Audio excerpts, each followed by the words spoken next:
आप प्रवेश कर रहे हैं CNBC आवाज और इबेक्स कैश के शानदार स्टूडियो में। Hi, good afternoon. Know your company के आज के इस एडिशन में आप सबका स्वागत है। सोमवार का दिन और आज थोड़ा सा नो योर कंपनी का फ्लेवर बदल रहा हूं। बहुत दिनों से, पिछले कुछ दिनों से तो खास तौर पे आपने वो बैड बैंक का नाम, बैड बैंक की बहुत चर्चा होती हुई सुनी। FM साहिबा ने अनाउंसमेंट भी कर दिया कि उसके लिए कुछ प्रोवाइड फॉर किया जा रहा है, पैसा अप्रूव कर दिया गया 30,600 करोड़। डिटेलिंग आगे करूंगा मैं सब कुछ।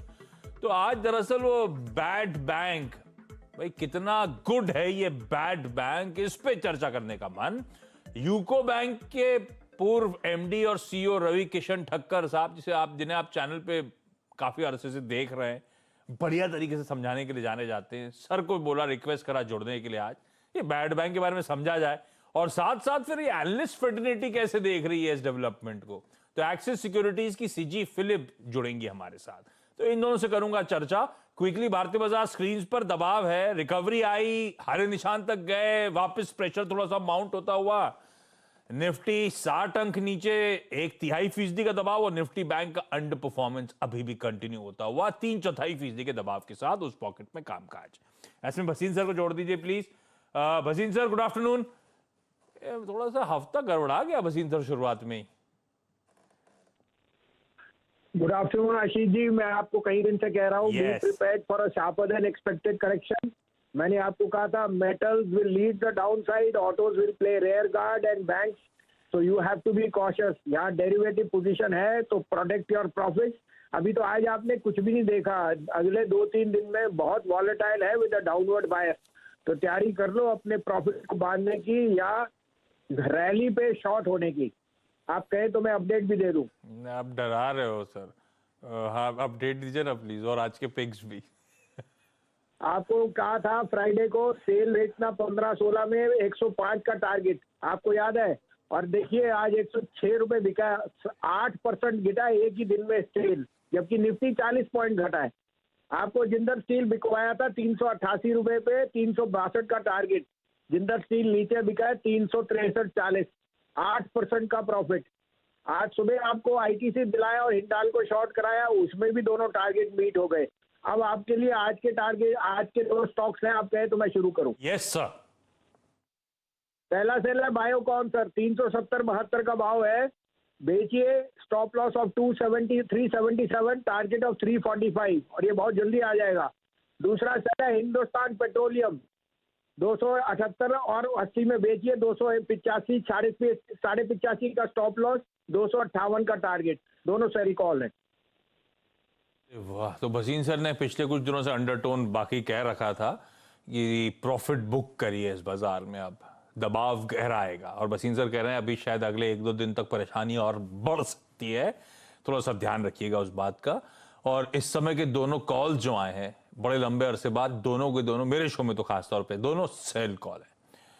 तो बायोकॉन और HPCL दोनों में बिकवाली करने के मौके, लेवल्स नोट डाउन कर लीजिएगा।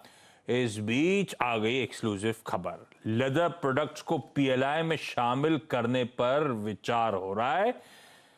तो इसी डेवलपमेंट पर लक्ष्मण जुड़ चुके हैं दिल्ली से। लक्ष्मण, ये आजकल PLI स्कीम का बड़ा बोलबाला है, अब लेदर की बारी। बिल्कुल, PLI स्कीम का बोलबाला, ये तो बताऊंगा बाद में क्यों। लेकिन इसकी सबसे बड़ी खासियत यह है कि अब सूत्र ये कह रहे हैं कि सरकार लेदर और फुटवेयर, लेदर प्रोडक्ट और फुटवेयर, इसको भी PLI स्कीम में शामिल करने पर विचार कर रही है। और इसके पीछे जो खास तौर से वजह है, वो वजह आपको ये है कि दरअसल लेदर एक्सपोर्ट काउंसिल ने, जिसको काउंसिल फॉर लेदर एक्सपोर्ट कहते हैं, CLE ने, उसने एक चिट्ठी लिखी वित्त मंत्रालय को, उद्योग मंत्रालय को, नीति आयोग को, कि लेदर एक्सपोर्ट को भी आप PLI में शामिल करिए, फुटवेयर प्रोडक्ट को भी लेदर इसमें शामिल करिए। इसके पीछे वजह यह है कि ये इसमें MSME की हिस्सेदारी बहुत ज़्यादा होती है और $10 बिलियन का हम इसका एक्सपोर्ट टारगेट रख रहे हैं और इसमें पोटेंशियल काफ़ी ज़्यादा है कि हम इसमें खास तौर से एक्सपोर्ट कर सकें, डोमेस्टिक प्रोडक्शन बढ़ा सकें। अगर PLI का फायदा मिलता है तो हम इसमें और ज़्यादा बेहतर कर पाएंगे। एक दूसरी मांग ये की गई कि इसको emergency credit line guarantee scheme ECGLS कहते हैं 2.0, उसमें शामिल करिए, जिसके तहत सस्ती दरों पर इमरजेंसी क्रेडिट यानी ब्याज आसान शर्तों पर सस्ती दरों पर ब्याज कर्ज उनको मिलता है। दोनों मांग की गई, चिट्ठी लिखी गई। उसके बाद उद्योग मंत्रालय में इस पर गंभीरता से विचार किया गया, कई दौर के बैठकें हुई और हालांकि अंतिम फैसला अभी तक नहीं लिया गया है, लेकिन यह है कि इस पर विचार किया जा रहा है लेदर प्रोडक्ट और फुटवियर को पीएलआई में शामिल करने को लेकर के। और पीएलआई में शामिल करना मतलब कि इनको इंसेंटिवाइज किया जाएगा, ये अपनी कैपेसिटीज बढ़ाएंगे तो इनको उसके लिए कुछ रियायत मिलेंगी, है ना? बिल्कुल, दरअसल पीएलआई में शामिल करने का दो मतलब है। पहला तो मतलब यह है कि आप साल दर साल एक्सपोर्ट जितना बढ़ाते जाएंगे, साल दर साल अपना प्रोडक्शन जितना बढ़ाते जाएंगे, उसके हिसाब से आपको इंसेंटिव मिलेगा। इंसेंटिव की दर 2 से 8%, कई मायनों में 10%, 15% भी मिल जाती है, अलग अलग सेक्टर की बात करें। इसका दूसरा फायदा यह है कि सरकार जो इंसेंटिव देती है अलग अलग देशों में, उस तरह की सब्सिडी पर काफी हद तक अंकुश लगा रहता है WTO के नॉर्म्स के हिसाब से। पीएलआई स्कीम को इस तरह से फ्रेम किया गया है कि WTO के नॉर्म्स को आप बहुत ज्यादा चिंता करने की जरूरत यहां नहीं पड़ती है। तो ये भी एक फायदा है कि सरकार अलग सेक्टर में पीएलआई के जरिए इंसेंटिव देने की कोशिश कर रही है। अरे वाह, तो अब लेदर के पीएलआई की तैयारी, प्रोडक्शन लिंक्ड इंसेंटिव स्कीम देने की तैयारी, और स्टॉक्स लक्ष्मण की इस एक्सक्लूसिव न्यूज ब्रेक पे बढ़िया तरीके से रिएक्ट करते हुए आपको आपकी स्क्रीन पे नजर आएंगे। मिर्जा इंटरनेशनल, जो इसके पास टैनरी भी है खुद की, तो लेदर का सीधा फायदा, और लेदर फुटवेयर की तरफ सरकार का रुझान बढ़ता है तो भी मिर्जा इंटरनेशनल को बढ़िया फायदा मिलता है। इसीलिए 3.5% का मूव दिन के हाईस पे बढ़िया वॉल्यूम के साथ। इनफैक्ट 10 दिनों का जो औसत वॉल्यूम है वो ऑलरेडी आधे दिन में अचीव कर चुकी है ये कंपनी। इस तरह का वॉल्यूम परफॉर्मेंस के साथ ये अपमूव आता हुआ। लिबर्टी शूज अगला स्टॉक आपकी स्क्रीन पर, अच्छा अपमूव वहां पर 0.25% का उछाल, और एग्जैक्टली यहां पे भी 10 दिनों के औसत वॉल्यूम्स ऑलरेडी ट्रेड होते हुए इस समय आपको नजर आएंगे। और ये मिर्जा के जरा साल भर के चार्ट निकालिएगा, तब देखेगा आपको ऑफ हाईस ट्रेड कर रहे हैं, जब बाजार रिजॉइस कर रहा है, रिकॉर्ड स्तरों के आसपास ट्रेड कर रहा है। खादिम भी बढ़िया रिएक्ट करता हुआ आपको इस समय नजर आएगा, ऑलमोस्ट 4% का अपटिक यहां पर, और 10 दिनों के औसत वॉल्यूम से ज्यादा वॉल्यूम्स ऑलरेडी खादिम में क्लॉक होते हुए नजर आ रहे हैं। तो production linked incentive scheme leather और लेदर फुटवेयर पे लाने की तैयारी, या उसके पीएलआई के दायरे में इनको भी इंक्लूजन लाने की तैयारी। तो बढ़िया थ्रस्ट सरकार से। खादिम अब 5% का मूव, और लिबर्टी और मिर्जा भी 4% ऊपर। बाटा हैवीवेट फ्लैट ट्रेड करता हुआ। रिलैक्सो फुटवेयर एक बार वो भी स्क्रीन पे दिखाइएगा भाई, सबको फायदा मिलना है तो उसको भी। वो इस समय एकदम फ्लैट नोट पे रिलैक्सो फुटवेयर ट्रेड करता हुआ आपको नजर आएगा। तो ये सारे वो स्टॉक्स जिनको रखना है हमको रडार पे। लक्ष्मण की बढ़िया एक्सक्लूसिव सारे स्टॉक्स, हर टिक के साथ मजबूती बढ़ रही है भाई। मिर्जा तो 4.25% का अपटेक इस समय दिखाता हुआ। चलिए, तो ये बढ़िया एक्सक्लूसिव लक्ष्मण, धन्यवाद आपका। और जरा वो स्टिंग प्ले आउट कर दीजिए, वो कितना गुड है बैड बैंक।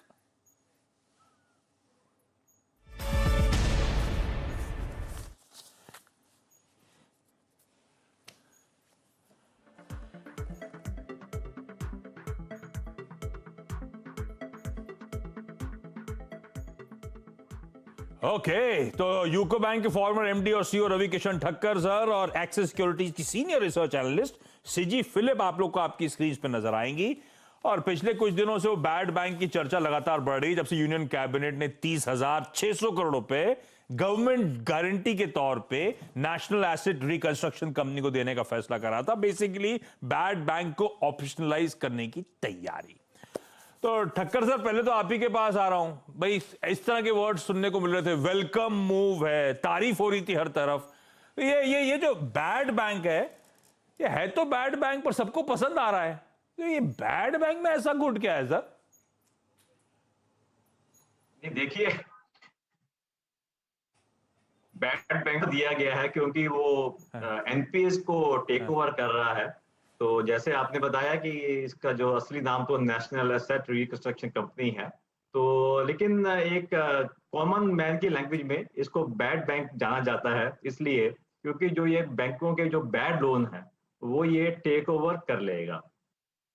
अब ये काफी न्यूज में आ रहा है, हमारे वित्त मंत्री ने स्पेशली इसको लॉन्च किया, इसका रजिस्ट्रेशन हो गया इसका। अब देखना ये है कि ये कैसे बैंकों की मदद करेगा उनकी बुक्स क्लीन करने में। देखिए, अभी भी ऐसा नहीं है ये अभी कॉन्सेप्ट नहीं है। अभी जो ARCs हैं, मेरे ख्याल 29 जो हमारी ARCs हैं, वो भी यही काम कर रही हैं। बैंकों से हाँ। जो उनके NPS होते हैं, खरीद लेती हैं। उसको जो भी मूल्य पे उसको उससे खरीद लेती है। तो ये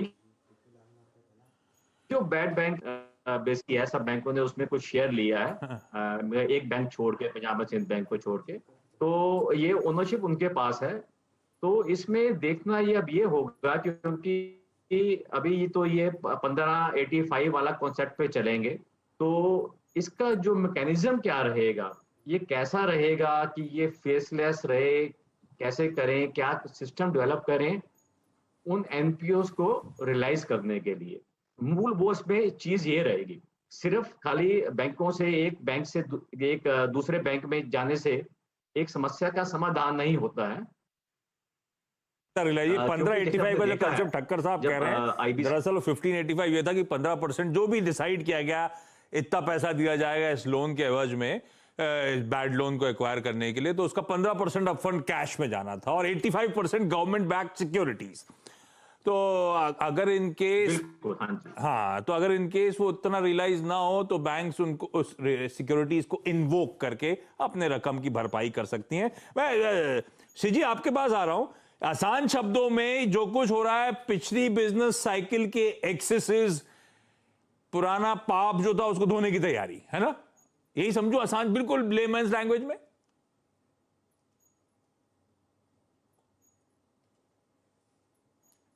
नहीं, मुझे लगता है चीज की आवाज नहीं जा रही। ठक्कर साहब आप ही बताओ, मैं सही कह रहा हूं ना ये? बैंक अपना, हाँ जी, ओके। हाँ, तो ठक्कर साहब भी थोड़े पैची लाइन पे हैं, तो हाँ, जो आप कह रहे हैं बिल्कुल सर। तो ये ठक्कर साहब भी बैड एसेट्स की इशू था, NPS का इशू था, ये run of the mill problem थी। जब मैं रन ऑफ द मिल कह रहा हूं तो इन लाइन जो हमारे पियर्स हैं, चाहे वो डेवलप्ड मार्केट्स हो, इमर्जिंग मार्केट्स हो, वैसे ही हमारे भी दिक्कत थी, या हमारे यहाँ जो दिक्कत है कुछ खासी बड़ी, कुछ ज्यादा दिक्कत थी, इसीलिए इस तरह के स्टेप उठाने की जरूरत पड़ गई? नहीं, ऐसा नहीं है कि हमारी ये कोई दिक्कत ज्यादा थी। देखो, NPS की एक दिक्कत तो रही है बैंकों में। अगर हम पिछले 4-5 साल में देखें, बैंक NPS से ही जूझ रहे थे। उसके वजह से जो उनका जो नॉर्मल बिजनेस था वो भी इफेक्ट हुआ है। लेकिन जब सरकार ने काफी कैपिटल इन्फ्यूजन किया, तो उसमें बैंकों ने ये NPS के ऊपर अच्छी प्रोविजनिंग कर ली है। सिस्टम देखेंगे बैंकों के पास जो हम बोलते हैं PCR, प्रोविजन कवरेज रेशियो, वो बहुत अच्छी है। 70 से 80% तक की मतलब बैंकों ने प्रोविजन कर रखा है। तो उस अगर कॉन्सेप्ट को देखें तो अब बैंक को इतनी वो दिक्कत नहीं आने वाली कि उनकी बैलेंस शीट ज्यादा एडवर्सली इफेक्ट होगी। मिलेगा वो, क्योंकि बैंक के पास इनको NPS को रियलाइज करने के लिए कुछ वो जो इंफ्रास्ट्रक्चर जो इतना नहीं है, वो एक बैड बैंक वो इंफ्रास्ट्रक्चर क्रिएट करके वो उसको रियलाइज करने में सहूलियत रहेगी। ये बेसिक कॉन्सेप्ट है। हाँ, तो basic concept, basic idea, banks के बैड लोन को टेक ओवर करा जाएगा और उससे कुछ वैल्यू जो कुछ निकल सके उससे एक्सट्रैक्ट करने की होगी कोशिश। हाँ, तो ठीक है। अच्छा, कॉर्पोरेट स्ट्रक्चर जो है, बिल्कुल ठीक। हाँ ठीक है। तो बता ठक्कर साहब, आपका लाइन में इतना लैग आ रहा है, ऊपर से वो आवाज जा रही है बार बार, तो हम सबको थोड़ा सा समझने में थोड़ा सा मेहनत ज्यादा लग रही है। लेकिन फिर ये ठक्कर साहब, ये कंसेप्ट बिल्कुल सिंपल है, पर आपने खुद ही कहा ARCs ऑलरेडी फंक्शनल थी, ARCs यही काम ऑलरेडी करती थी, तो कुछ वैल्यू एक्सट्रैक्ट होनी थी तो पहले हो जाती। नहीं, देखिए, इसमें वैल्यू एडिशन ये होगी कि एक तो जो गवर्नमेंट की गारंटी है, उसमें एक अभी क्या बैंकों का एक्सपीरियंस क्या रहा है कि जो ARCs थी, जब 15% कैश पे हुआ और 85% सिक्योरिटी रिसीट्स के बेस के ऊपर सेल हुई, तो सिक्योरिटी रिसीट्स को वो रियलाइज नहीं कर पा रहे थे, इन द सेंस कि वो NPS से पैसा नहीं निकाल पा रहे थे। तो बैंकों का जो सिक्योरिटी रिसीट्स हैं, वहां से रियलाइजेशन नहीं आ रहा है, और जब ये सिक्योरिटी रिसीट्स मैच्योर होंगी तो बैंकों को उसके ऊपर पूरा प्रोविजन करना पड़ेगा। यहाँ पे मेन चीज ये है कि इसमें सरकार की पहले तो वो गारंटी है। गारंटी के अलावा क्या है कि ये एक्सपेक्ट किया जा रहा है कि जो ये हम नेशनल एसेट रिकंस्ट्रक्शन कंपनी है, या जैसे हम बैड बैंक बोल रहे हैं, कि एक स्पेशलाइज करेगी। होपफुली, मैं अगेन कह रहा हूं कि ये भी टाइम ही बताएगा। हाँ, ये ऑडियो जा रहा है बार बार, ये टाइम ही बताएगा कि कितना फायदा दरअसल होता है, कितना इन एनपीएस से कुछ वैल्यू रियलाइज कर पाता है ये bad bank, national asset reconstruction company. अगर कुछ ईक आउट कर लिया तो फायदा है। देखते हैं कैसे प्ले आउट होता है। लेकिन फाइनली शायद श्रीजी हमें सुन पाएंगी। श्रीजी, आप हो ना हमारे साथ?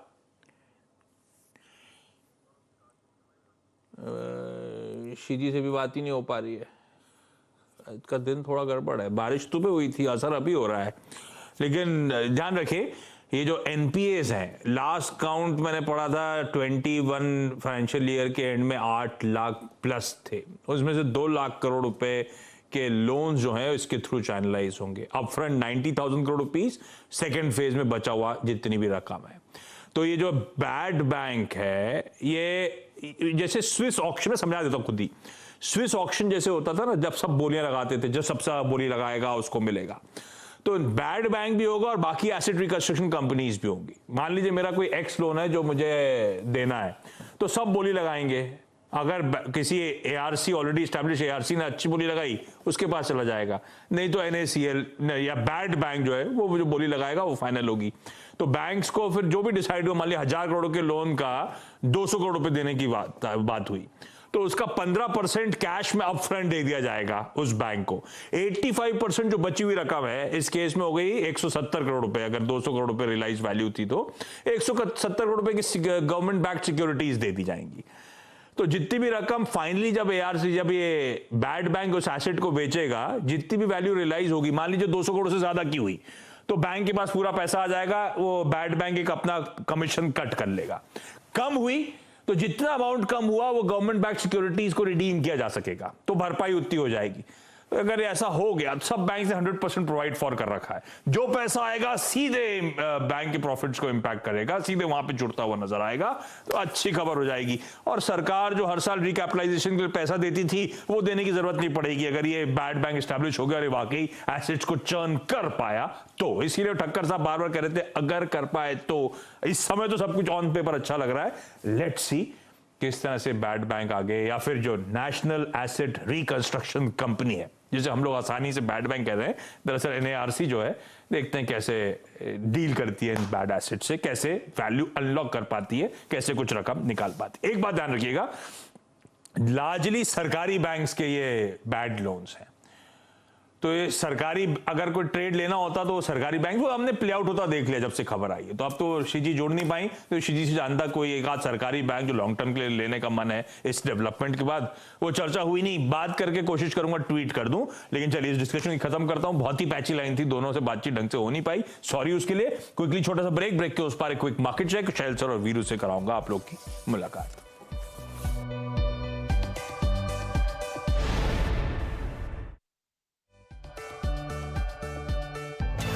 Identify stocks for trading and investing with Stockage, India's best stock market app. Download Stockage today.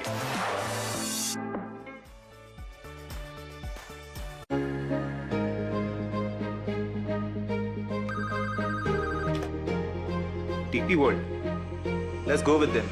You got the passion, and we know you got the dream. we're with you across the 7 seas.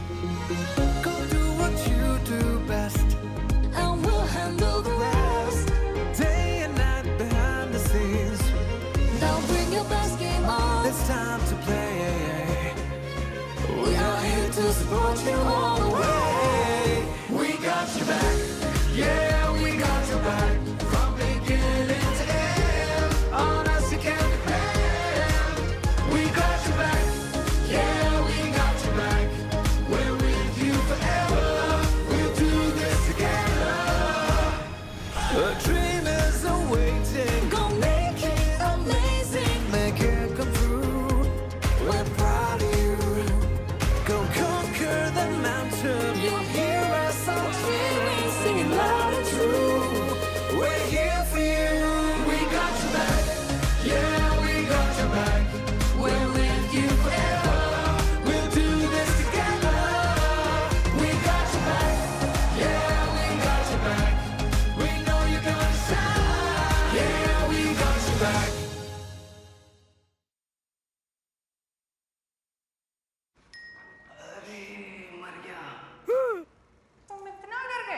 अब क्या किया? Shares में trading. तुम्हें 5 पैसा नहीं पता? ओए, अब तो सबको पता है। 5 पैसा पर मिलते हैं रिसर्च टूल्स, पोर्टफोलियो एनालिटिक्स और इन्वेस्टमेंट आइडियाज भी। डाउनलोड 5 पैसा नाउ। अब तो सबको पता है 5 पैसा के साथ निवेश करना आसान और लाभदायक भी। Investments in securities market are subject to market risk. Read all the related documents carefully before investing. कभी सोचा है आखिर हम इतनी मेहनत क्यों करते हैं?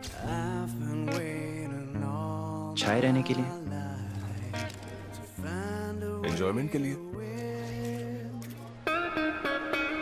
बैंक बैलेंस के लिए,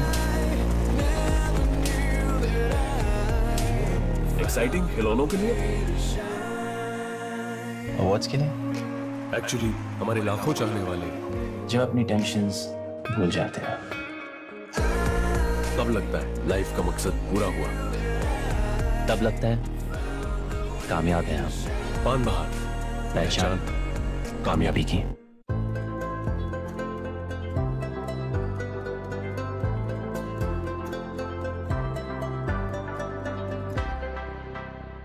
इंस्टॉलमेंट, लमसम या दोनों का कॉम्बो, डेट बेनिफिट्स पे आउट जैसा आप चाहें, आपके अपने। SBI लाइफ ई-शील्ड नेक्स्ट इस फ्यूचर रेडी टर्म प्लान के साथ लेवल अप करें आज ही।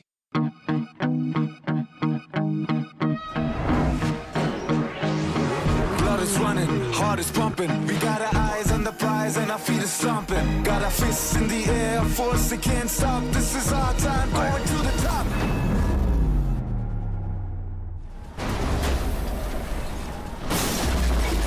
We're made for this. इतनी स्ट्रेस टेस्टिंग आपकी सेफ्टी के लिए। कुछ इसी तरह हम भी स्ट्रेस टेस्ट करते हैं आपकी इन्वेस्टमेंट्स को। पेश है सैमको म्यूचुअल फंड, जिसका हेक्साशील्ड फ्रेमवर्क हर इन्वेस्टमेंट को एक्सट्रीम स्ट्रेस टेस्ट करता है, ताकि आपकी इन्वेस्टमेंट सिर्फ बढ़े ही नहीं बल्कि आने वाले हर स्ट्रेस के लिए तैयार रहे। Samco mutual fund, stress tested mutual fund. Mutual fund investments are subject to market risks. Read all scheme related documents carefully. Alstom, HPL and aluminum composite panels, architect's first choice. यार मत पूछ यार, फिर से स्टॉक्स में फंस गया।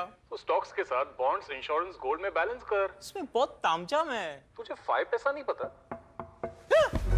अब तो सबको पता है 5 पैसा है all in one account. Download 5 पैसा नाउ। अब तो सबको पता है 5 पैसा के साथ निवेश करना आसान और लाभदायक भी। Investments in securities market are subject to market risk. Read all the related documents carefully before investing.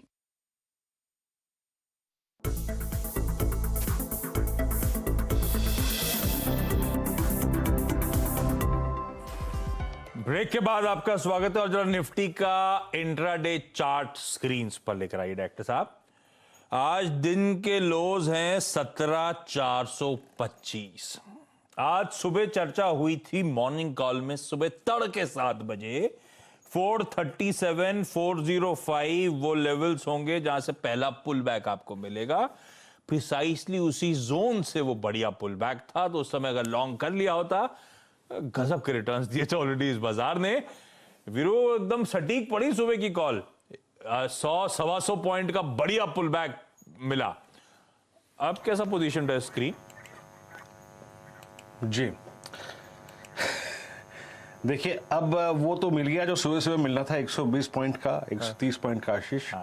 लेकिन हैंग सेंग और डाउ फ्यूचर्स को देखकर मामला थोड़ा सा फंसता हुआ नजर आ रहा है। तो साच को आज क्या, तो इंतजार करेंगे कि निफ्टी क्या करता है। देखिए आशीष, बड़ा इंटरेस्टिंग है कि 17,500 पे 17,400 पे अभी भी पुट राइटर खड़ा है, तो थोड़ा सा उसको रिस्पेक्ट देंगे। लेकिन 17,400 के नीचे हमारा टेक्निकल सेटअप फर्स्ट इंस्टेंस में कमजोर पड़ेगा। तो थोड़े से लॉन्ग, थोड़े से शॉर्ट लेकर कुछ देर बाद आशीष, मैं और शैल जी हाजिर होंगे कमाई का अड्डा लेकर। आशीष, थोड़े से लॉन्ग्स, थोड़े से शॉर्ट्स लेकर कुछ देर बाद। और जहां तक डाउ फ्यूचर्स की बात है, 450 अंक नीचे। हैंग सेंग की बात है, वीरू ने कहा 800, 850 पॉइंट दबाव था, 3.25% पर हैंग सेंग वो चाइना का ज्यादा रिफ्लेक्शन, और चाइना में वो उनका जो मेजर प्रॉपर्टी कंपनी को बैंकरप्सी फाइल है, वो डर लगा हुआ है कि वो दिक्कतों में आ जाएगी, उससे थोड़ा मूड बिगड़ा हुआ है। सबके अपने अपने रीजंस, लेकिन इस ग्लोबल सेटअप में थोड़ा सा मूड तो हमारा भी सल्क कर रहा है। 1/3% का दबाव, लेकिन वीरू कह के गए बढ़िया बाय एंड सेल साइड दोनों कॉल्स। ब्रेक के उस पर सारा एक्शन कमाई के अड्डे।